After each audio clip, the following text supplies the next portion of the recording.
This shutdown is also impacting the TSA at airports across the nation. Some officers are actually starting to quit because they don't know when their next paycheck will be. However, travelers at the Sioux Falls Regional Airport say things are actually running smoothly despite the shutdown. KELOLAND's Matt Holson explains.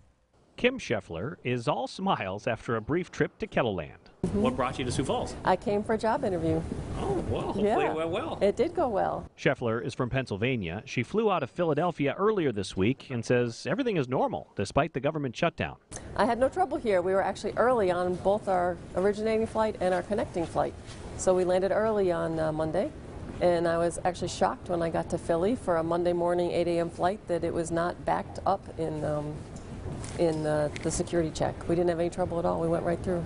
Airport officials here in Sioux Falls say the government shutdown does not affect security here at the Sioux Falls Regional Airport. That's because agents here are privately contracted. Ashraf Massoud is from California. He came to the area on business. Hopped over to Denver to here, and it was no sweat. It'll be a little bit harder going home, about 8 hours going home.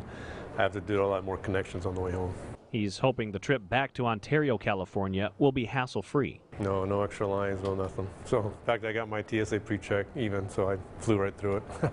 Both Massoud and Scheffler say the shutdown is on their minds, but they've yet to see the impact at the airport. Yes and no. I mean, yes, I know there's a government shutdown, but I also know that TSA is just going to have to run anyway, just like the air traffic control. They're going to have to run anyway.